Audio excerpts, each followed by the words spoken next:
hell's bells. Here we go. All right. Gonna get comfy. Oh, yeah. Yeah. We're settling in for the long haul. What is the shirt you're wearing today? Let's see. What? It's from... See you in hell!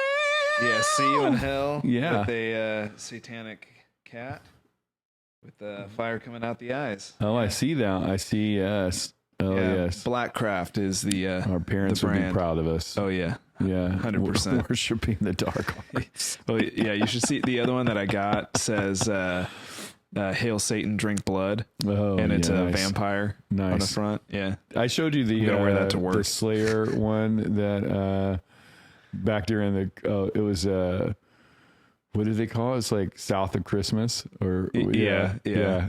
I'm like, I have to order that Christmas sweater. There's a lot of good Slayer That ones. one was really choice. And I saw a guy come into work with that and I was like, oh my goodness, that made my holiday. Yeah. It was pretty cool. Yeah. Someone had to do it. Yeah. Yeah. Yeah. I'm sporting old school first album Queens. Yeah. Yeah. Yes. One of our favorites for sure. I think they're supposed to be having a new record coming out this year too, which will be fantastic.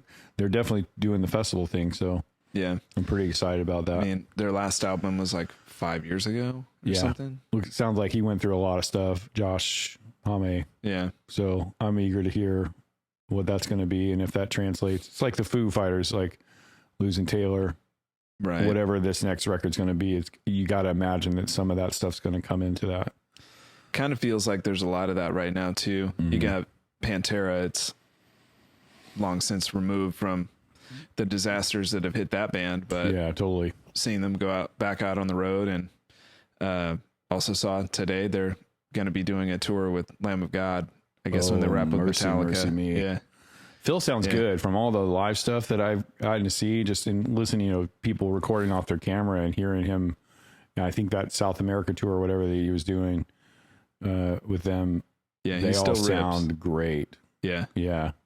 I mean, and they certainly picked two great people to fill in big shoes. So I'm very excited to see that show. Yeah. It's going to be really cool. Anyway, enough about all that. Why are we here, Justin? Tell us. Yeah, so this is our first episode of the Sonic Alchemy podcast. Woo-hoo. So congratulations. We made it. We made it to Golf show number clap. 1. Yeah. My name is Justin. This is Kevin Crouch.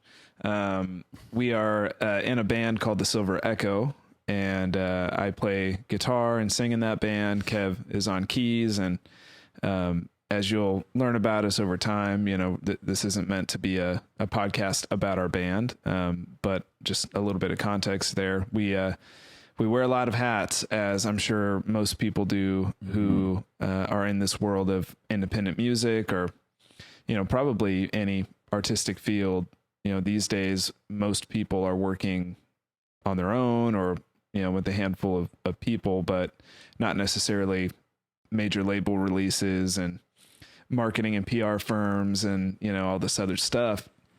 There are a lot of things, if you're going to be successful, that you have to do in this world that fall outside of playing your instrument. And so, you know, we kind of divvy up a lot of those duties. It's both a blessing and a curse, I think. You know, some days it feels like a blessing. Some days it feels like, oh God, I got to go tweet something or post something. Yeah. But yeah. I'm sure that is a relatable feeling for a lot of people. Oh yeah. So this podcast is meant for a handful of things, but really it's just a place for artists. I would say specifically musicians, but I imagine a lot of the topics we'll be covering will reach beyond just, you know, those of you who play an instrument. But it's to create a place where we can talk to other artists and learn about different processes for creativity, different styles of writing, different approaches, different places people are coming from and why they're creating their art. The way that I see it, and I could be wrong, and I would love for people to point me in the direction of great content like this, but whether it's a podcast or YouTube, that sort of thing. Lots of amazing channels. You've got Rick Beato breaking down production and music theory. Amongst Justin other Hawkins. people, Justin Hawkins, Love giving that his channel. sort of current events takes, which is great. And then you've got pedal demos and gear demos, and you've got production how-to, and you've got lessons. There are lots of places to go to get great information about, facility on your instrument or what's happening out in the world of music. What we want to do is really focus on how the art gets made. Not necessarily the technical facility of performing the song, but how does that song come to exist in the first place? And everyone seems to do it differently. But we'll cover a lot of other topics as well. We won't be able to resist offering our 2 cents on music, current events, and, we'll get into other things as well. Hopefully talking to guests who can help us and you as the listener, level up in areas that you might not be as passionate about, as Kevin was alluding to a minute ago. You might have to be the social media manager on top of the keyboard player, or the graphic designer, or video editor, or, the list goes on and on and on of potential responsibilities. So, we'll be covering topics like that, talking to other artists, sharing our experiences, and hopefully that inspires you or gives you something new to try. We want to be in close contact with our listeners as well. So if you have ideas for the show, topics you want us to cover, want to add your 2 cents, we'd love to hear from you. And we are launching the sonicalchemy.com, where you'll be able to get in touch with us, and or you want to be a guest, someone who would be a great guest, those sorts of things. I love that too, because we don't get to like we said, we don't want this self-serving for our band. Of course, we're going to talk about things that we did, because we're 10 years deep in this right now, and we still don't know what the hell we're doing most days, but we've been fortunate enough to kind of figure things out or learn as we go, and develop as we go, both our songwriting skill as well as our ability to sort of navigate the things that are required, I think, these days, to really be able to self-promote, market yourself, get yourself out there, and try and get heard. And by no means are we a hugely successful band at all. Yeah, I think that's our disclaimer here, right? We're exploring these topics and ideas, but in no way suggesting that we know what we're talking about, because we are not authorities in this space. But hopefully, as we get going, and we have some really cool interview guests lined up already, but that will continue to grow as we move on with this thing. But hopefully we'll get to talk to people who are an authority, right? And we get a chance to learn right along with our audience. So all of that said, I think our topic today is collaboration. Yes. Yeah. And how important it is, if you are fortunate enough to have a person that you can work with, bounce ideas off of, yell and scream at, to get your idea across, or to make whatever art it is better. Right. I think, and I don't think of you as a collaborator anymore. I think of you as a friend now, and a brother, more than anything. But I think initially, and we'll go back and kind of talk about how we sort of met, and give a little bit of context to this as well. But as I said earlier, I mean, we're 10 plus years deep into our working together through music. Yeah. And the offshoots of those things, like video, like social media, like all the things that, but initially it started just with us maybe trying to say, oh, wow, you love music. So do I. Yeah. So maybe give a little history. Yeah. About that. Well, it makes me think that both you and I have had considerable amounts of time where we've worked on projects just by ourselves. Yes. And a lot of time now of working together. I think a lot of times there are two different kinds of people, those who are just a mastermind and they have a vision for everything and they need to execute that vision. At times I feel like that guy, but not on a regular basis. Usually what I find is that I enjoy my ideas, but I enjoy my ideas so much more when they get mixed into and through the filters of other people who I trust, but see the work differently than I do.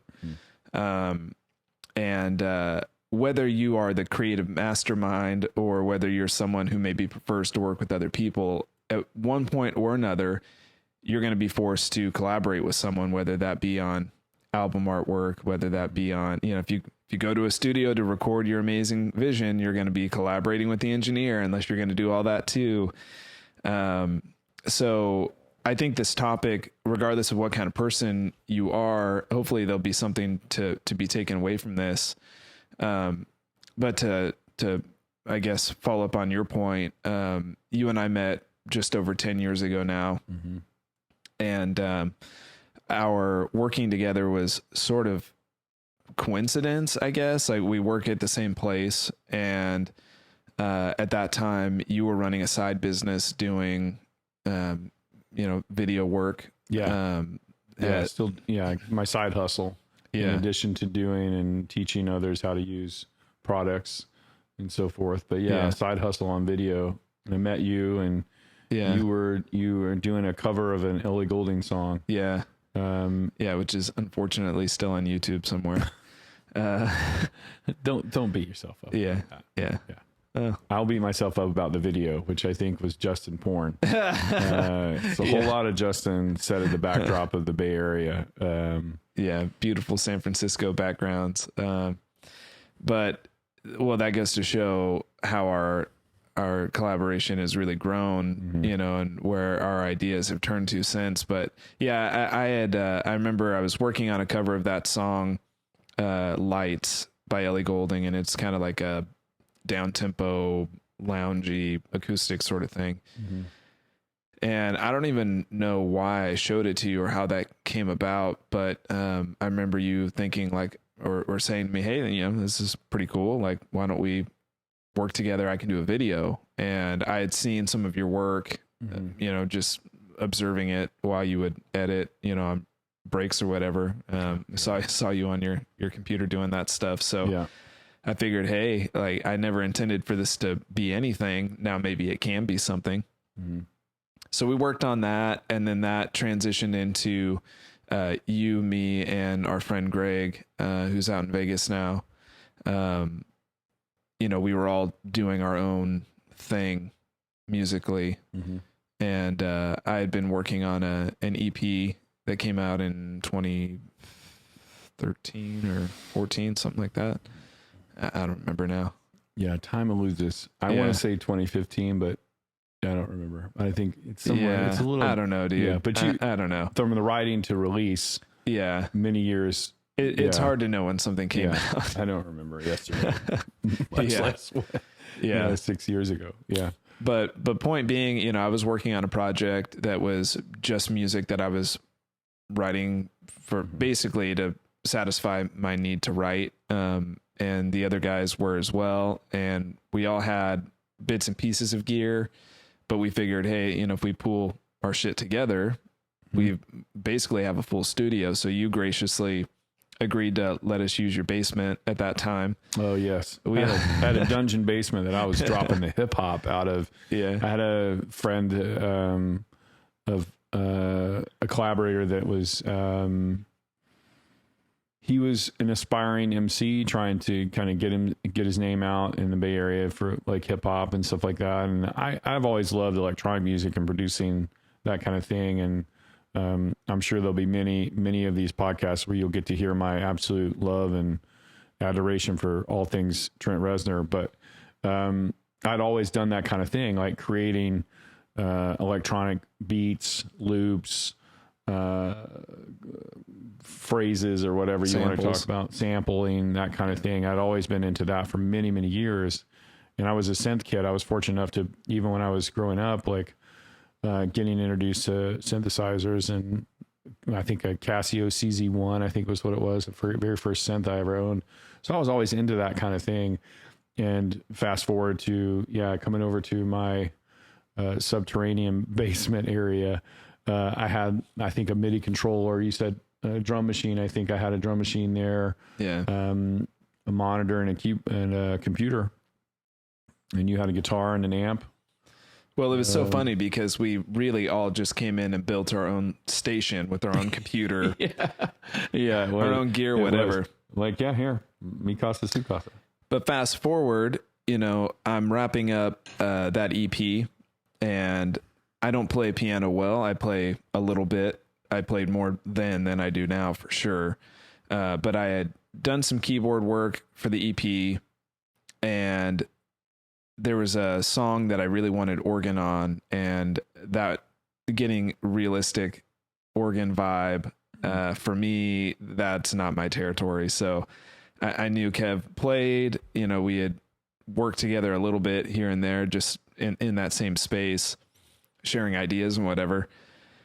And so I sent you the track, and you worked on it. You said yes. Yeah, totally. I was like, boy, it's been a long time since I got to actually work on a song. So much of it, like, again, I was in the same way you were, working on things on my own. So it was like, oh, this person actually wants me to record a piece of actual music.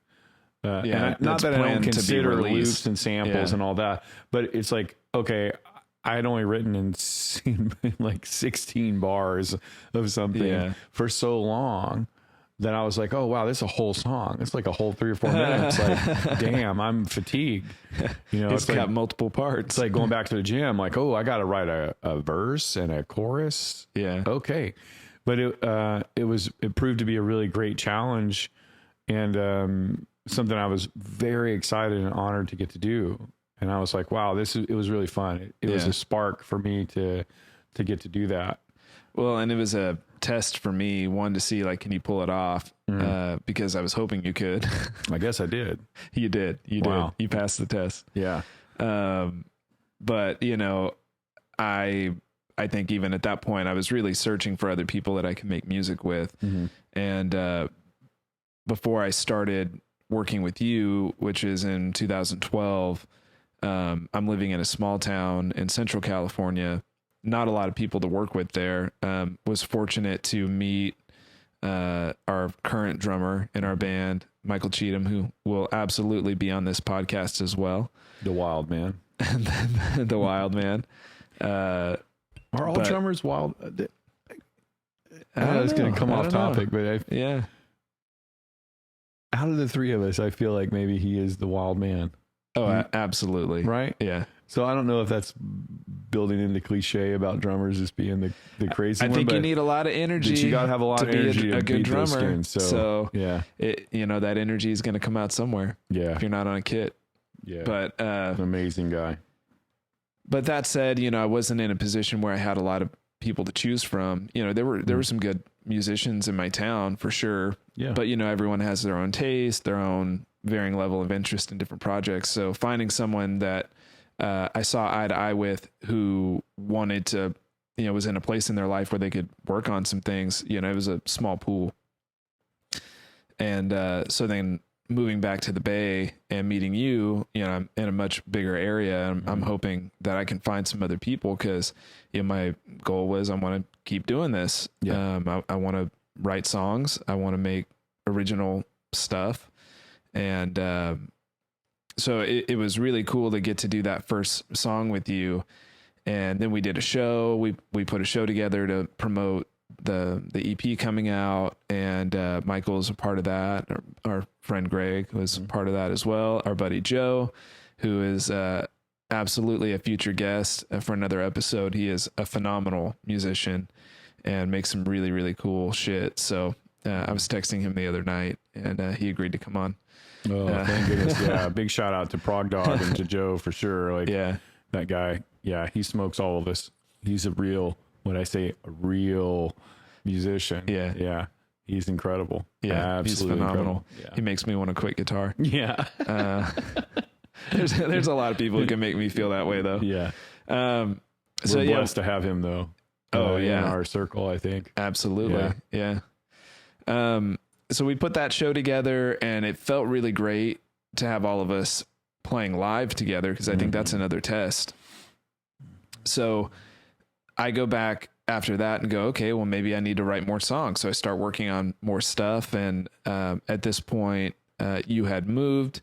We switched into basically changing a garage into a studio instead of a basement. We got a little more space, and we started thinking, okay, maybe this makes sense to pull our stuff together. It's a bit of band marriage of what's mine is yours and what's yours is mine. In fact, if we go through that garage, it's hard to even know who bought what, although it's probably you. You definitely invest a lot in cool shit. A friend of mine told me once that it's called gas. Gear acquisition syndrome. Oh yeah. And apparently I have a lot of gas. So you're a very gassy person. A very gassy 100%. person, for sure. So, I'm working on more songs, and then you and I were collaborating a lot more at that point. Instead of me showing up going, all right, here's a song, can you put a part on this? It was, hey, here's something I'm working on. What do you think about this? And then having your 2 cents really influence where we were going to go. And then it started to feel really disingenuous for me to release it under my name, because it really felt like we were a band.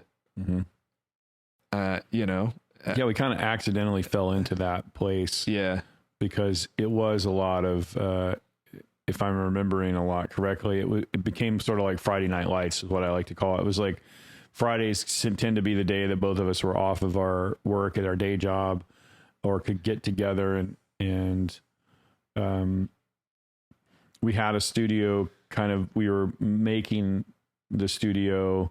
We would acquire gear here and there when I could afford to get something, or you could afford to get something, and we would add to. And I remember putting, I think the MIDI drum kit was a big step for us in getting that in the studio. And then I've always aspired to want to play drums, and but Michael living a little long distance, a little bit away from us there, we couldn't always get Michael up to play all the time. Well, don't forget your dumbass tries to put a real kit in the studio. So there again, you had some big dreams. We don't know what the fuck we're doing, but we love doing it. So I'm like, I have an acoustic kit. So let's just put that in there. What, that won't work?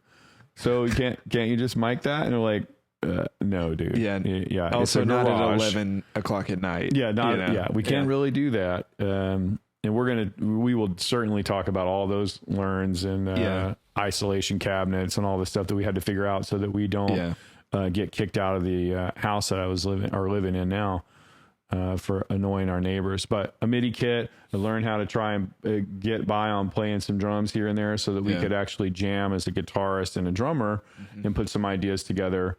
Sometimes I'd play bass here and there, or I'd play keys on something, whatever. So there was a lot more of kind of switching up a little bit, just to kind of try things out and see what would come. And of those ideas, we started realizing, oh wow, this is starting to feel a lot like a good partnership between you and I. Yeah, it started to feel very natural very quickly. And then so Michael at that point wasn't looking for a band to play in. He was doing his own thing. He was with another band at that time, doing a lot of shows in Vegas, and he was keeping the road hot between California and Vegas and all that. And so we kind of kept fishing for him for a while of saying, check out this idea. Far and above far and away, I suppose, the best drummer that I've ever had the pleasure of working with in real life. Yeah, same. And so it was kind of a dream of like, all right, how do we convince him? We need to write a song cool enough that he'll want to do it. And he had already agreed to play for us to do a recording. He's always down to help, but he wasn't exactly in a place where that was something he wanted to pursue. Yeah. And luckily we shifted his sentiment. I don't know which song did it now looking back, but I can't remember.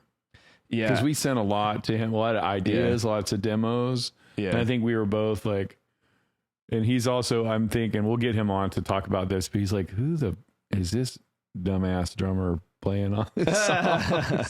You've come a long way. Yeah. You've come a long way. I've come a long way. I get his seal of approval here and there. Yeah. Hey, I still try. I'm like, is this good? Is this a good part? yeah. No, I kid. But validate me. yeah, validate. I need validation. Please. But Yeah. the point of that, I think, somehow we somehow kept after him and said, look, we're gonna. By this point, we had gotten several good song ideas, or what we felt to be really good bones to a lot of good songs, and we had sent it to him and said, come on. Like and I think something, I don't remember which one or what convinced him, but he's like, oh yeah, I'm starting to feel this now. And maybe the shift with him from doing covers and playing, he wanted to get back to maybe doing more original stuff. We'll ask him and see, but I think there was he started feeling like, okay, I want to get back involved. There's a history there too, and I think you'd be remiss in not talking a little bit about that. But well, he and I have been in bands since we were in high school. I mean, I met Michael when I was 15. We went to high school together, and we played together in church. Mm-hmm. We were in a metal band that we had formed in high school with another good friend of ours, Tyler. And so that was another trio. I'm starting to pick up a theme maybe. Mm-hmm, mm-hmm. But we had really just kind of went for it in high school. And all the eggs in that basket. Dude, all the eggs. That was the most excited I had ever been about music. That was so much fun, mm-hmm. and so glad that I had that experience. And then after high school, we did a touch of college. I didn't even make it a quarter before I dropped out. And that was not for me, man. I'm not built for school at all. And then we ended up forming another band, and we toured with that band for a few years. Started locally, and then we did the whole thing where we booked ourselves and self-funded, and really just everyone in that band committed to, let's go see if we can make this thing happen. Yeah. And we made it really far. We did a lot of really cool stuff, played hundreds of shows all across the country, eating lots of Slim Jims and showering in YMCA bathrooms, and, all the cliche, the tropes of doing that thing. Yeah. In a van or a little, some type of cargo vehicle, I'm assuming. Yeah. Yeah. We were basically in the Breaking Bad RV. It's almost exactly the that the is RV. Amazing. Almost exactly. That is amazing. Yeah. It was a 89 Jamboree, Ford Jamboree. Wow. So all the gear and everything in there. No, the gear was ours. We had picked that up from different places. Was it packed in the RV with you? Yeah, no, so we had a trailer. Okay, we had so you did. a So trailer. it was an RV and a trailer. Yeah, dude, that's fancy. Yeah, I mean, that's kind of fancy I would imagine for a lot of people. Yeah, that's pretty amazing. Some bands do it just in a van. Yeah, totally. Everything together. So yeah, it was luxurious by some standards. Yeah. However, I think most people would avoid that situation of if they could, 4 grown men, sharing beds and smelling up an RV across thousands of miles, and you find yourself someplace in like Midland, Texas, going, "What am I doing? Why did I do this? What was the reason for this?" Yeah, I thought this was a good idea. Yeah. I love music, but this is a whole different animal. Yeah. Like, I'm really far from home. Yeah. Yeah. But yeah, we had all those kind of experiences together. So Michael and I, by this point, were no strangers to working together, mm-hmm. and both had every intention of collaborating forever in one way or another. Yeah. But at this stage, I wasn't going to ask him to leave a good thing that he had going on, and but it all worked out, which is cool. And so then that turns into Michael sort of joining, I wouldn't exactly say the 11th hour, but but pretty near, we had written all the songs already. There was a couple that he had more writing influence on, but mostly he came in and took a look at the demo and figured out, okay, how do I fit into this? And, what can I bring to the table? So he put drums on everything. And, then we put that album out. When the hell did that one come out? That was 2019. 2019? Yeah. It feels, again, longer because I think we were April really, 2019, I think. If I go back and look at some of our archives of those songs, I mean, we were 2016, 2017 from some of them we were working on. So it was a while before we actually, got it out there, if you will, like put it on a streaming service and all that, which is a whole other topic too. But it was 2019. Early, I think. Yeah, so I guess by most standards, 2019 is when the band became a band. That was our first release. We played our first shows just after that.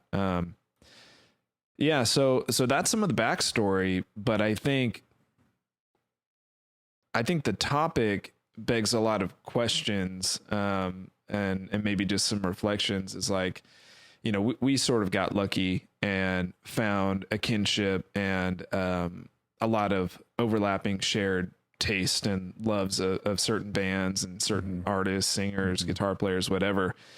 And that fit really naturally. I think for me, like what I get the most out of having someone to work with is it's so hard to know when your idea is any different than any other idea that you have. Sometimes you get excited by something that you're writing, but sometimes the things that you're not excited about really excite other people. Sometimes you think something's great and it's really not. So having someone to have some outside perspective to let you know whether you're wasting your time pursuing something or not. I could sit down in an afternoon and come up with, 10, 15, 20, however many you want of different potential song ideas or parts that might be something. Like, how do you know which one's any good? And you need someone that you can trust. And so trust is like the number one word that I think of. And I imagine, if you're trying to find other people to work with, the number one thing that you need to have in them is trust. And I don't just mean trust that they're not going to like steal your shit. Right. That's like, no, I don't like that idea, but can I take it home and work on it? And then 6 months later, you see it out there in the world. Like, you see it on reverb.com. Wait a minute, you son of a bitch. Yeah. That was my guitar or the idea. Oh yeah. Manifesting into something else. Like, wait a second. Yeah. Yeah. So that's kind of a given, but what I think more of it is like, I understand where you're coming from musically and the types of things that you like enough that when you share your thoughts on something, I know I can agree with it, because there's always going to be people out there that you just sort of fundamentally disagree about what kinds of things are cool. And no one's right or wrong. It's just, someone else might be into bands that just don't do it for me. Right. And so if they give me their 2 cents about whether they think an idea is cool or not, I don't know whether I can trust that. Because what I care more than anything is that it's cool to me and that I'm trying to make music that I want to hear. Right. That's really what I'm trying to do. Like I want to write the kinds of songs that I want to be excited to listen to. When you talk about having a good collaborator, and I think you and I have been very fortunate, is, we're now very good friends and all of that too. But when I think of having a good collaborator, I do think of it like a relationship. Like it's like the dating and the whole thing. Like, I know when we first started talking at work and you'd show me the song and I told you, you sound, it sounds like, sound a little bit like Chris Cornell, I'm volleying one out there. I'm like, and not that I didn't believe in it, but it's like, okay, let's see if this guy even knows who the hell I'm talking about. Right. And when you're like, come on, dude, when I lit up like a Christmas tree. When your whole face turns red and you're like, you think I sound like Chris Cornell? I'm like, oh, this dude. Okay, cool. So he likes some Soundgarden and Audioslave, and this guy's dumb enough to think that. I'm like, yes, I'm in. Yeah, let's roll. Let's get to it. Yeah. So I'm definitely getting the second date here. But yeah, as you keep going, and we talked about being in the studio and all those kind of things, but there were times even in the studio where it was just a music listening, and we would share. Yeah.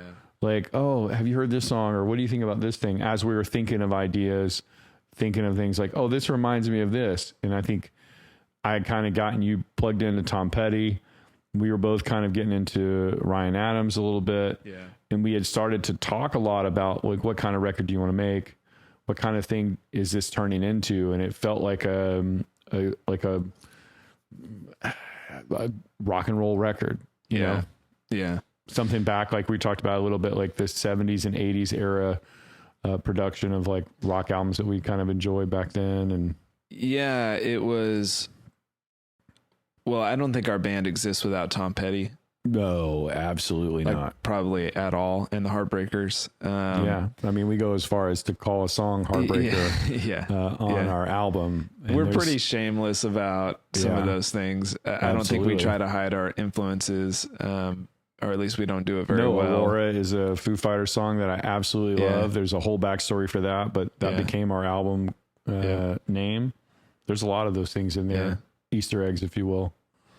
But sometimes that can be the hardest thing, is just figuring out what you're going to do. Mm-hmm. We've tried lots of different things, and we'll continue to do so because, I mean, that's part of the fun of being an independent artist is that there's no rules, so you can do whatever you want. Did you get like I got nervous, like I would want to introduce an idea of an artist or like, hey, maybe have you heard Foreigner? Like or whatever, right? And we're like emergency. So but it was always kind of that thing, and it's like I said, the only reference point I have is thinking about dating. Like if you're going out or you want to go see a movie, for example, and you don't know like, oh, is this person going to like a horror film, or is this person going to like sushi, or what? And as you start to get closer and closer and build your sort of friendship or foundation of something, you start to learn like, oh, okay, you do like this, or Pearl Jam, no, you don't for whatever reason, you don't like Pearl Jam.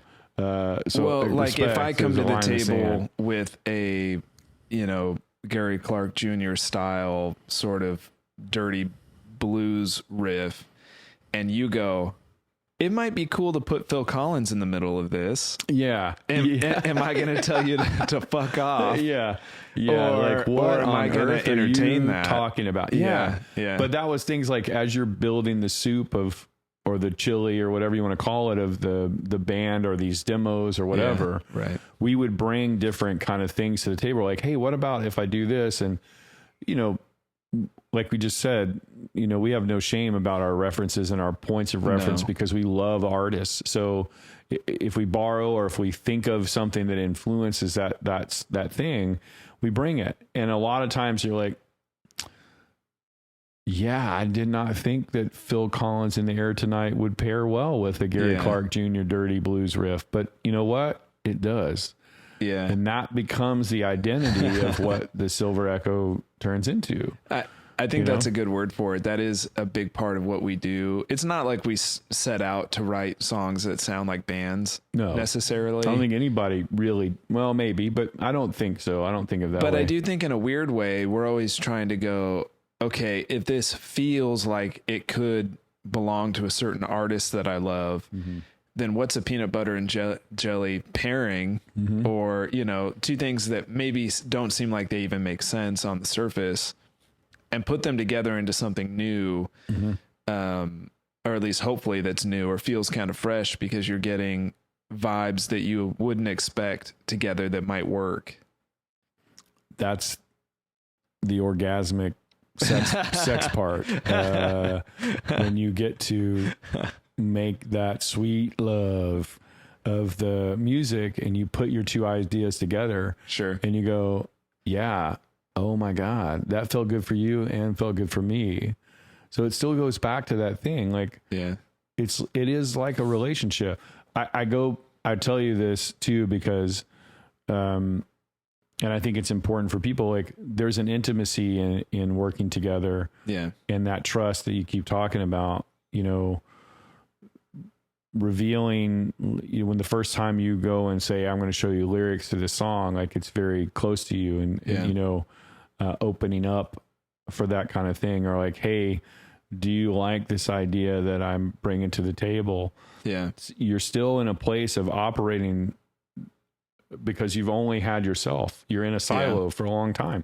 So when you're finally out there and you're in the dating world, I guess, of collaboration, and you share ideas with somebody, there's still a bit of self-consciousness, or it's super hard. It still is. It still is, because there's a difference between having a finished product that you spent as much time as you needed working on, and then once it's a song, it's just kind of a song.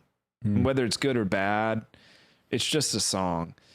Ideas feel so much more, I don't know, like sensitive to me, because you're still in the process.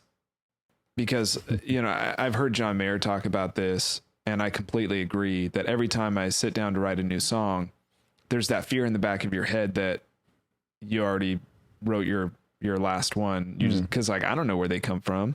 It's right. Like I'm fortunate that when I sit down to work on something, I'm able to write, but I don't know how many of these I have, or, like if one day the universe is just going to shut off the tap, like, and so you have that fear each time, or that voice in the back of your head that, cause I didn't know what I was doing last time, and I got lucky and got one finished, but whatever I bring to this one could be terrible. And so you're in the middle of it, and you're going to bounce something that is not fully fleshed out, where really what you're asking for is trust. Like, hey, here's kind of where I'm headed with this. I think it could be cool. I don't know exactly how it's going to work. So just don't shut me down too quick as I try to figure it out, Or I'm stuck. Yeah. And can you hitch up to this and pull me out of the mud here for a second? Or maybe you come up with an idea that actually can take it further. Yeah. Because you're like, man, I think this is really good, but I don't know where else to go with it. And this is so important, I think, for the listeners or people that they're checking this out. Like, what we're really talking about is, if you find that person, you find the person that you can trust, you find the collaborator, you've shared musical similarities and taste, and what the other person likes, or you've introduced them to different things, and you start to get this relationship built.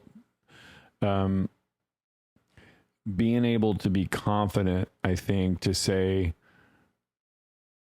yeah, this isn't one, or maybe we need to put this on back burner for a minute and let's focus on something else. Yeah. Like, those are really challenging and tough conversations. And, for the sake of self-edit, we blew through a lot of some of those things in this conversation, but there's pieces of that where, we would go in to work on a vocal, we would go in to work on a thing. Yeah. And it was a shit day.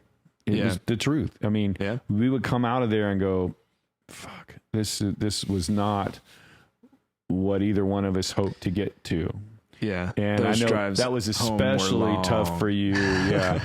It was especially tough for you because we're also learning and figuring this out. We were our own producer.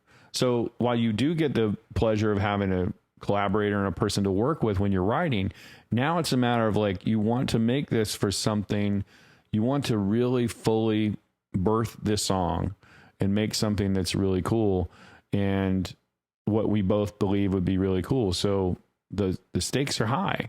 Yeah. And you coming in and doing a vocal, and I know there were some painful sessions where I'm like, I don't think it's there yet.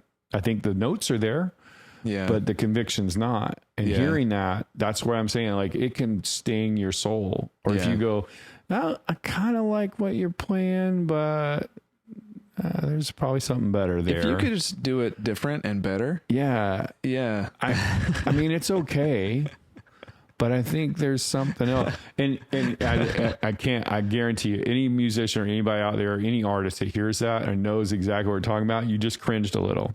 Yeah. The hair just stood up on the back of your neck and you're like, oh God. Yeah. You know, you want to puke. Yeah. But it's a necessary part, right? Feedback, being open and comfortable to share that kind of feedback with one another. That's how you grow. And if you don't do that, what's the point of having a collaborator? Well, there's a couple pieces to that, I think. And one is not letting your pride be a factor, because as long as you know the other person isn't just being vindictive or, you know, being, I don't know, anything other than honest with you when they say, I think you can do better.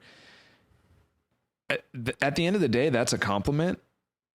You can do better is a vote of confidence and saying whether this idea is good, pretty good, meh, terrible.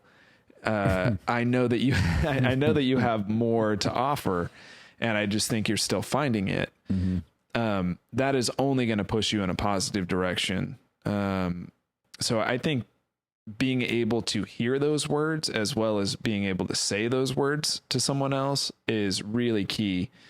So, you know, I know not everyone is in as fortunate of a position to have someone that they work with so easily, but whether it is a strife-filled relationship or not, I think that's kind of non-negotiable, is you need to at least be able to tell each other, that wasn't it for whatever reason. Absolutely. And, you know, being willing to try different things that get you out of your comfort zone, because most of what those early sessions were for me vocally, I think they're a great example of what we're talking about. You know, the way that I came up with in music was only as a guitar player, and singing was not something that I started to try to do until like toward the end of high school.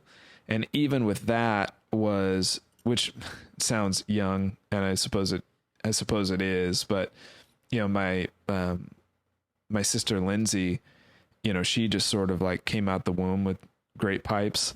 You know, she's one of those people with the gift. All of my sisters are incredibly talented and they can all sing, but that was just Lindsay's thing. And everyone really praised that in her. And so naturally the fit was just, okay, well, I will give Lindsay something to do. Yeah. I got to figure out something to do to be seen in a way. Participate. Like I love music. Right. So then, you know, toward the end of high school, she and I were playing in church, and, you know, she started pushing me to say like, hey, why don't you sing harmony or back me up a little bit? And, so I got by with some of that for a little while, and then in all the bands I was in, I was also just a guitar player. I did a little bit of backing vocals, but it was something in my heart that I wanted to be good at, but it just did not really come naturally to me, and I was really timid about it. So when it comes time for us to do this band, the ideas that both of us are having for how the vocals should come across are not what my voice was really wanting to do naturally. Yeah. And so I would find myself either in one of two places, defaulting to a safe place that wasn't really what I wanted, but was what I felt I could do, or banging my head against a wall, trying to figure out how do I make my voice sound the way I want it to sound. And so going through all those sessions, I think really was just the learning curve, mostly of being vulnerable enough to go, okay, if you think I can get there and you're willing to be patient enough for me to just practice and figure this out and be really shitty until I'm not, then maybe this can work, you know? And I don't think without having that space with someone else that I would have figured those things out. I don't think there's another way to do it. I think you have to just kind of lay yourself bare and go, okay, yeah, this is probably going to be really bad. Let's try again to take 340, you know? Yeah, that was, I can't imagine. All I can know is that I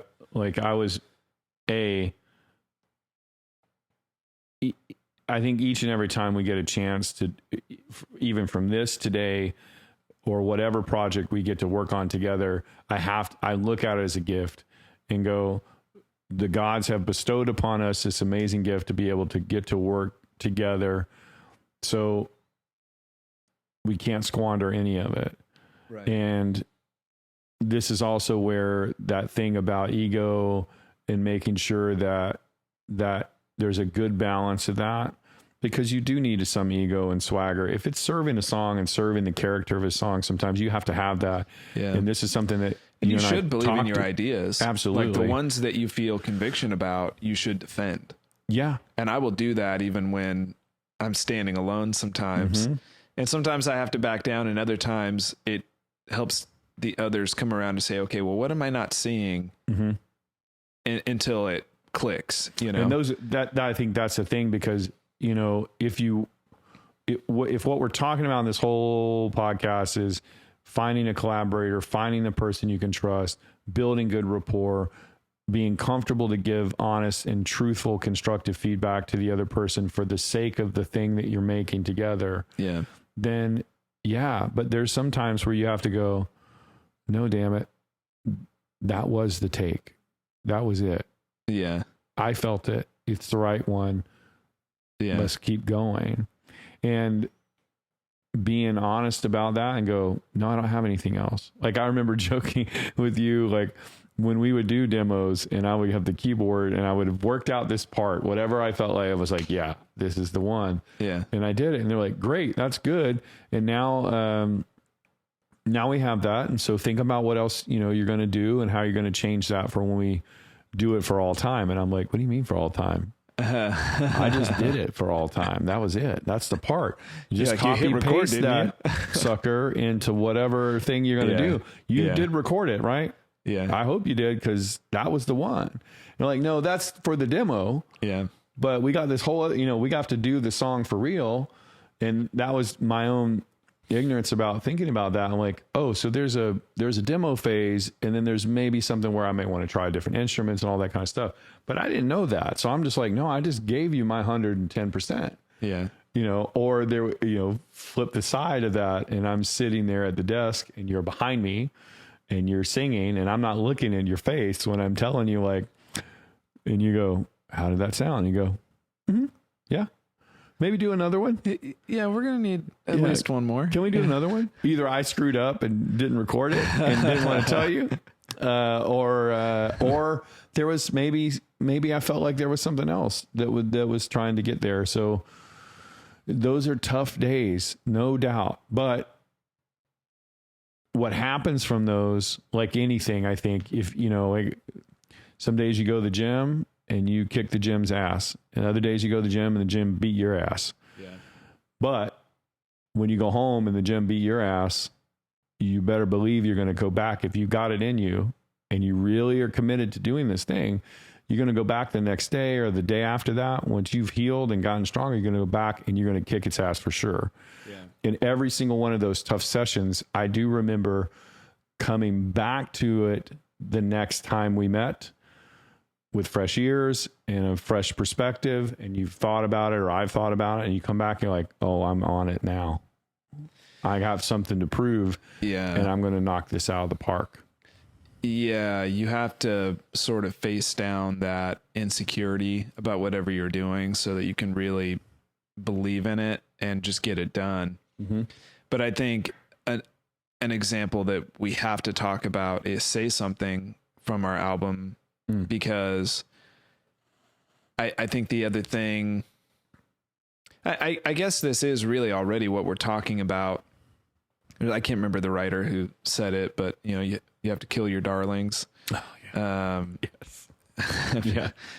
I should know who said that, but we think about that a lot, and it's hard when you really get too close to something. You know, I had written Say Something as a certain kind of song.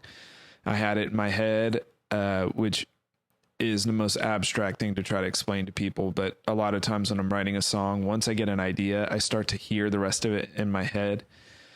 And I don't mean that I'm like audibly hearing it, but in the same way that you can like, you know, sing a pitch in your head or whatever, I start to hear the elements, like what kinds of things are in it, what kind of parts, what other things are going to serve how the it's song. going to make me feel when it is right. It like triggers a feeling in my body that I'm then chasing. And I suppose it's a lot like sculpting. It's like, okay, well, I have the material now and I know that this sculpture is inside this block. I just got to find it one little piece at a time. That's basically the game that I'm playing. But so I had that. So usually that's a good sign. And, you know, I hear it as more of this sort of acoustic based thing. And we write the whole song and we've been just fighting with it, for lack of better words, just wrestling with it, trying to understand, why is it not working? It should be working. Everything that's in here is pretty good. Like, why is the sum of the parts not connecting? And this is one of the bigger times that I had to just trust your instincts, because everything in me wanted to fight back or fight me, one or the other. Yeah, or all of maybe it. both. Both. Yeah. But we're sitting there listening, trying to solve this problem. And Kev tells me, "Hey, why don't you it doesn't even matter what it was. It all got muted eventually, but it was like, hey, why don't you mute the keyboards?" I'm going, okay. He wants to hear without his parts. Maybe he's got an idea. And we're listening through. He goes, okay, good. Mute the guitar. Like, okay. Now you're probably like, bitch. Now you're up in my territory. Yeah. What are you talking about? What are you doing on my side of the tracks, asshole? Yeah. And I'm like, okay. And I play it back. I'm like, muting is not deleting. Yeah, it's okay. It's still there. I haven't removed it. Yeah. Why don't you pull out the bass? Pull out the... it was basically everything. Yeah. And he goes, okay. And I'm waiting for him to say something profound. And he goes, yeah, we need to gut this whole song. And I'm going, and replace it with what, dude? Like, what are you even talking about? The whole song's here. There's just something that's out of balance. And it's like, I'm not, it just isn't working. You know, bottom line, you know, you can rationalize it how you want. So we gutted it. We took part of the song out, and then we ended up coming up with the arrangement it has now, which is way more electronic and open, and, you know, as electric guitar, and it has all of these really cool sort of keyboard layers, and it wasn't that feeling at all, the thumpy bass. So it was kind of like doing a cover of our own song. Absolutely. Yeah. You know? Yeah. We went full Property Brothers on that bitch. Yeah. It took it down to nothing. Like there was maybe some concrete and some, the key stayed the same. The chord progressions were there because the bone, I think that was the thing that both of us knew, the bones of the song and what we had worked on together were there, but it just wasn't there. It wasn't at the place where I think either one of us. Yeah. And that's tougher for you because you had really wrote all of that. So I'm just coming in as a person that's kind of like, okay, I'm going to put my parts into this song and we'll make it a thing. And yeah, it's easy to say something isn't working, but it's way harder to come up with the solution. Yeah. You know? Yes. Which is where I'm like, well, if you're going to tell me my shit stinks, then so at least have a better idea. What do you have? Yeah. And that one, honestly, I think this is a very defining point for us in that, because you have those magic moments like I talked about where there's lightning in a bottle and we found a cool idea like Heartbreaker and it clicked and we're like, oh yeah, okay, this feels great. And then there are places that kick your teeth in, like Say Something.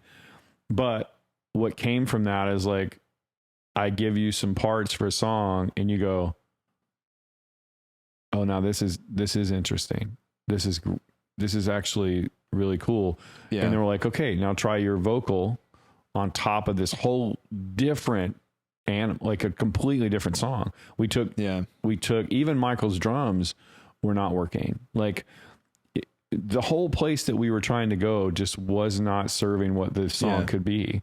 Yeah. And Every part of it. yeah. And so we literally took it back to just, okay, well, we know what the chord progression is. Let's try that. And you had great lyrics and the bones of the song were there, but we just had to trust and believe in each other and go, but also kind of fight through it. And well, like if we wipe the slate clean, then what, because everything that you do builds, like everything that you do next builds on what came before it. Mm-hmm. Right. And so if you're building on top of a certain idea or concept of what it's supposed to be, you're already skewing it away from what else it could be. Yeah. I liken it now when we find ourselves in positions like this, but even remembering this song is like, if you let someone dress you who doesn't know you at all, and they put you in some wacky shit that they think looks great, but you feel so uncomfortable in it that there's no way that, even if it does look good objectively, you're not going to pull it off because you feel so out of your element. You're like, I don't belong in this. Yeah. You know? Yeah. It doesn't feel like you. Yeah, at all. And so I think that song was a good example of, you know, it was wearing the wrong clothes, you know, like the chord progression and the lyrics and the basic melody was there, but how that got interpreted on recording and as a band, it needed a different set of clothes to be what it was supposed to be, you know. And now it's one of the, you know, it's probably one of the top 3 songs that we've written. I don't know. I mean, it's up there and subjective, of course, but yeah, like I'm proud as hell of that song now. Yeah.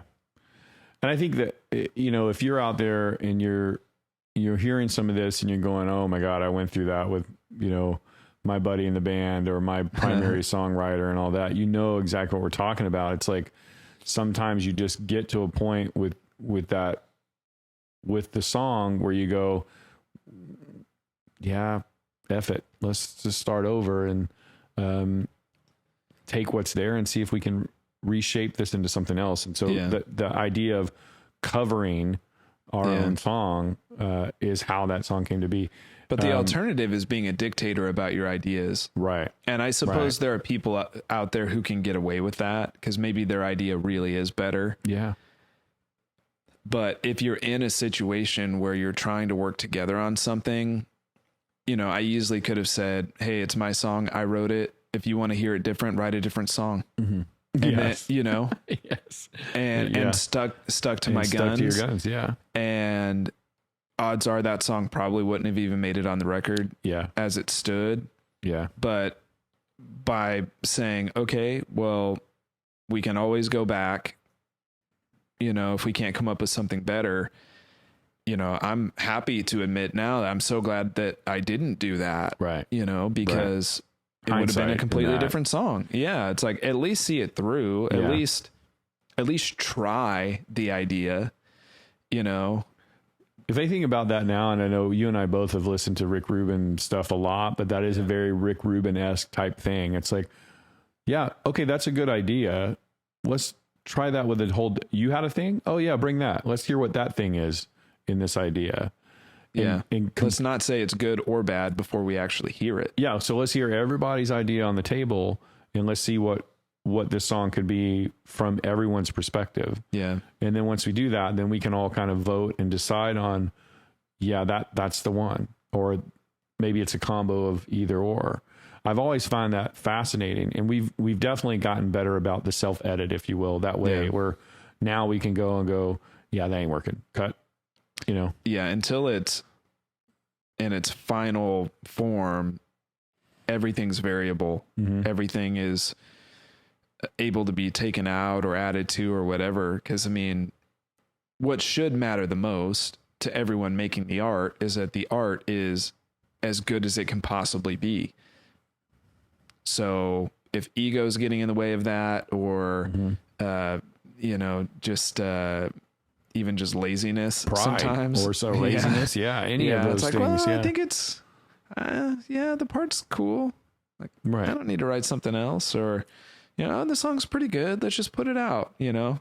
But you know, but you also know if your partner or collaborator too, like if they've really, like I've joked with you about this too. Like I will send ideas to you and your way of interpreting things is like, maybe I'm not hearing it fully the way you're hearing it. Cause I hear things too. And I hear a song and I'm like, oh, I can hear this being this way, or I hear a guitar part or whatever. And I've had to learn, like, it's not a personal thing. Like, it's just how we each other interpret stuff. It's different. Like, our writing dynamic has changed and evolved as well. So it's like, if I send ideas to you, you go, yeah, that's good, I like it. Or, oh yeah, keep developing that. Maybe that's something. And it's also pushes me like, okay, that person I wanted to impress has kind of validated that maybe I'm onto something. So maybe I should keep pursuing this. Yeah. Or if you go, yeah, it's okay, but I think there's maybe something better. Then I go back to that drawing board and I'm like, I'm invigorated, or I'm inspired, or maybe I'm just like, oh, I'm going to show this. I'm going to show this guy, and I'm going to come back with something that is better. Yeah. And ultimately that's what you're wanting to do. You have to push each other. I think great bands are people that, you may have a band of 4 or 5 people or more, but ultimately I imagine a lot of people focus on 1 or 2 people that tend to be the people that write in the band. Like I said, we love Michael, and Michael's an incredible drummer. Due to circumstance though, it's been harder for him to be able to actively get into the songwriting piece of this. Right. So when we get him a demo, we're like, yeah, we're pretty happy with that. Can you get some great drums on there? But then he'll come and do some like, hey, but maybe you should change the riff on this second time around. And it ends up being genius. And I'm like, oh, damn. Well, I think that's where he gets most of his creative input. Is it's sort of like adding the fine detail to the sculpture, so he's not just thinking drums. He's thinking, okay, I'm playing on this. He's got the freshest ears on it of anyone. And so it's not like the whole song needs to be rewritten or anything like that, but he's going to hear all these finishing touches, these details, ways that something could have more impact. Not necessarily that we miss, but just that he's really good at hearing those kind of things. So I think a lot of times bringing him in later is advantageous for all of us, because that's an area where he really excels, I think. And if you, just like anybody, like if you give him an idea too early and you have a vision, you're hearing the elements that aren't there yet in your head. Mm-hmm. He's not a mind reader. You're not a mind reader. It's the same reason why some of your ideas excite me and others maybe don't, even if they're good and you believe in them. Is like, I couldn't even tell you when I'm writing what's going to trigger that feeling in me of this needs to be something. It's purely an intuition, and I'm just out there hunting for it. And so like, if you send me an idea, I don't hear all the things around your idea that are exciting you about it or where you feel like it could go. Even if you give me a little write up on, hey, I feel like this could be kind of like this meets this. I might go, okay. Like sometimes it'll hit that button in my brain that makes me go, that's a thing. Yeah. And other times it won't. It actually does not mean at all it's a good or bad idea. It just means that I don't hear something there yet that makes me go, okay, this needs to be next on the docket, which is, I think, the same thing for Michael. If we give him something too early in the process, he's not hearing the things that we're hearing. Yeah. So he's filling in the blanks or not with whatever just happens to come to mind. I think it's harder to figure out how do you fit in and help develop something when you're in that place. Right. And so I like the sort of staged approach a little bit, where usually one of us will come up with the beginning of something, a chorus, a riff and a verse, something to go on, more than just like, here's 8 bars of a chord progression. Right. And then that turns into us going, okay, like, let's mix our ideas in the pot, see where we get to. And then we get further down the road to where the song is starting to take shape. And then it's bring Michael in and let him give his fresh perspective on it, not just drum wise, but, with all those, like we were talking about before, those details. Yeah. There's on some level like specialization in the songwriting and performance process, you know. But it does help make the song, and there's definitely places there on our first album that was certainly like that. I know we've said we preface this by saying we weren't going to talk a lot about our own shit, but I know a lot of this podcast has been a little bit about that. But honestly, the essence of it is really talking about our relationship as collaborators, how it has worked for us, and you know, a lot of what some of the pitfalls can be, what some of the successes can be, and in hopes that if you're out there and you're hearing this and you are working with someone, or you're just about to start to, or you're in the hunt for someone there, you know, be open to their ideas, define that common language with one another so that you can talk in a way that you both understand. We glossed over that a little bit, but that's worth underlining, I think, is that you have to develop shorthand with one another, whether you're talking about specific references to songs or artists that you love, or whether it's frequencies or vibes or anything like that. I think that goes a long way in being able to get on the same page quickly when you're working on an idea. Like if I can throw out a song and you go, oh, okay, I understand maybe the broad reference for what this is. Yeah. It helps connect the dots so much faster. Yeah. That only comes in time. So it doesn't develop overnight. It's a part, just like the dating and the relationship and the intimacy and all that, where you begin to be able to start to finish each other's sentences in a way, in a very beautiful symbiotic way, where like, oh, okay, I get it. You're going for this kind of thing. Or, but also where you can surprise someone too. Right. You know, you're like, well, I hear what you're saying, but I think what about if you do this? Yeah. Right. And you're like, oh shoot, that's amazing. Never thought of that. I never thought of that. So I think the ultimate of this, to wrap it all, is, you know, you're out there, be patient, find the person that you click with, date them in the musical sense, right? Yeah.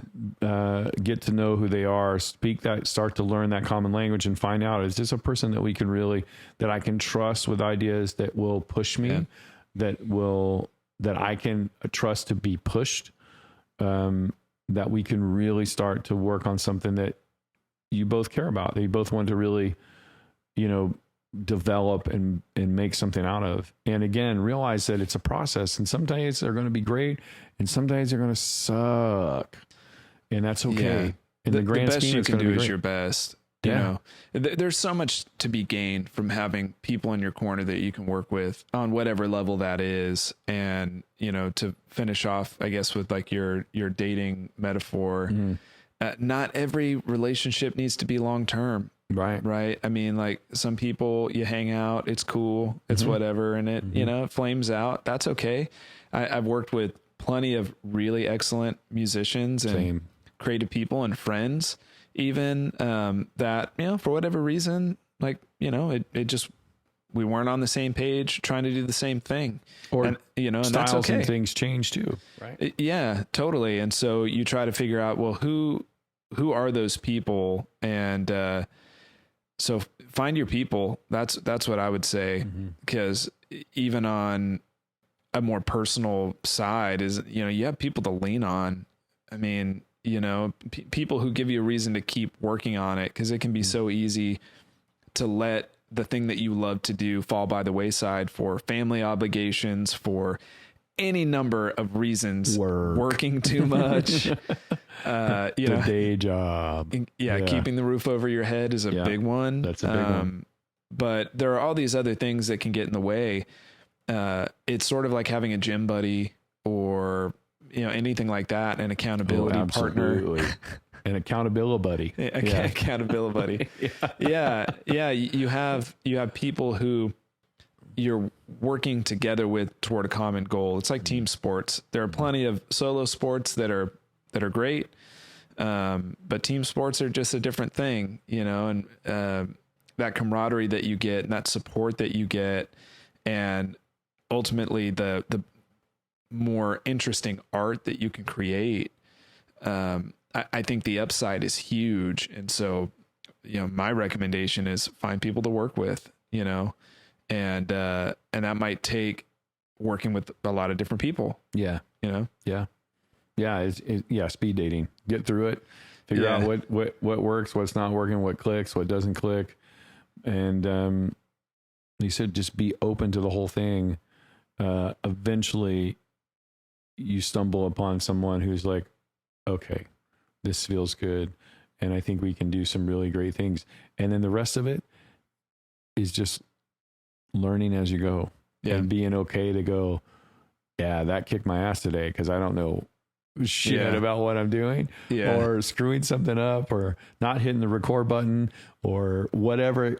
All of that stuff is okay. Yeah. Because in the end, when you both go back and you're listening to that song, or you're watching your video, or whatever the case is, and you both look at each other and you have that spark and that thing, that's why you did it.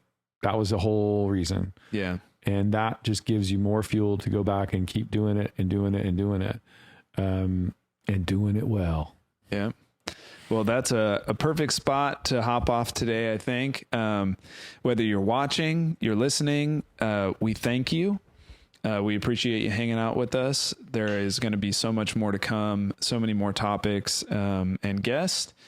As we said at the top of the show, if you are interested in connecting with us about anything, ideas, questions, guests, anything of that sort, thesonicalchemy.com. You'll be able to find us on social media as well. We encourage and are excited to hear from each and every one of you, whoever wants to reach out, and we will see you again soon. Hell yeah. Hell yeah.